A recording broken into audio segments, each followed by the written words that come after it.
Today I'm going to talk about how to price your home for sale in Texas. I'm going to state the obvious. Homes are complex and no property is identical to another. Each home has its own age, floor plan, location, condition, lot size, and finishes, to name a few. And supply of housing is a finite resource. Unlike a commodity such as gasoline or water, housing demand is impacted significantly by price.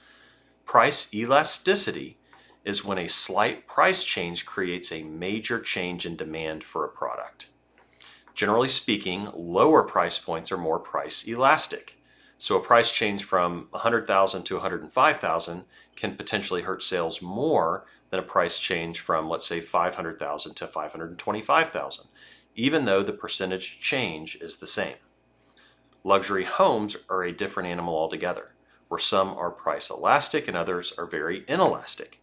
For example, a slight or even major increase or decrease in price for a multi-million-dollar high-quality luxury home in short supply will have little impact on the demand for that product so long as there is a market for such a product. That is an example of price inelasticity. On the flip side, a lower quality, oversized luxury home may not be as desirable due to necessary updating or outdated finishes. In this case, demand may increase significantly, which is called price elasticity, by a major price drop, providing value that offers the buyer a return on their investment to take the time, money, and effort to update the home after purchasing it. So when selling a luxury home, it's important to understand how desirable of a home you're selling, whether there's a market for the product, how much competing supply exists, and what other similar homes have sold for in the last 6 to 12 months. The lower the price point or price range of a home, the more a price change impacts buyer demand.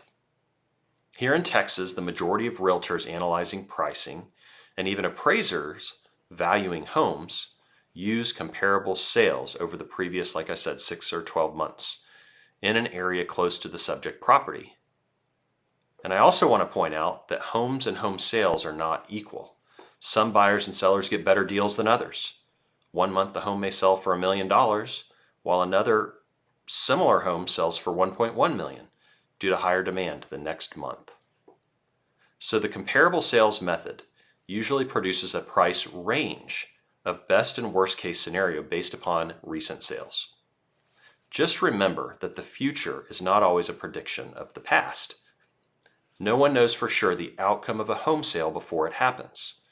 A hot market may turn cold with the flip of a switch, and vice versa.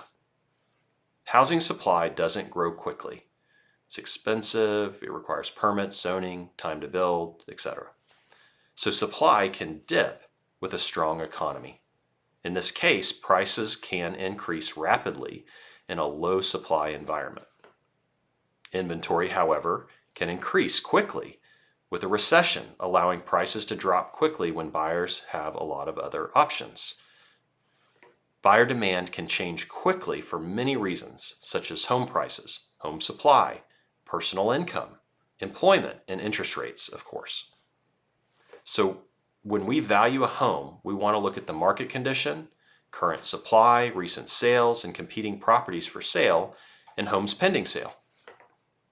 So when pricing a home, we run the comparable sales, come up with a range of what similar homes have been selling for recently, and determine the best price based upon the goals of the seller.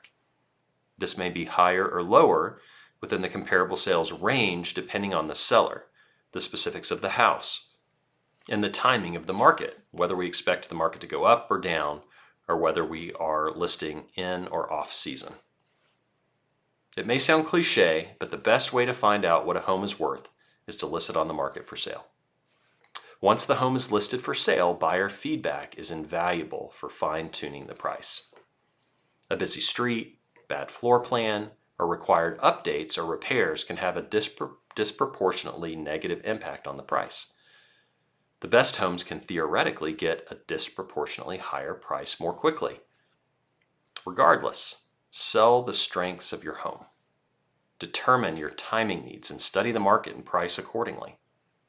If you need to sell quickly, consider pricing more aggressively. And if there's no rush, then take your time and price using objective information that helps you understand the potential of your unique home.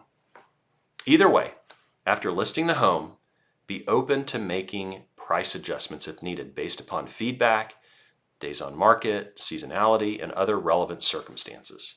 Just remember, the concept of price elasticity and inelasticity when determining how patient you should be in lowering your price.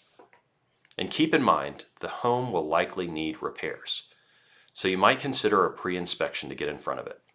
It takes time and effort to make repairs, and depending on the magnitude of any issues that come up with the home, repairs can be costly. Doing those up front can remove a lot of stress from the process. Otherwise, a seller may offer a price credit to the buyer to address them on their own after the sale. See our video on negotiating repairs for more details on that.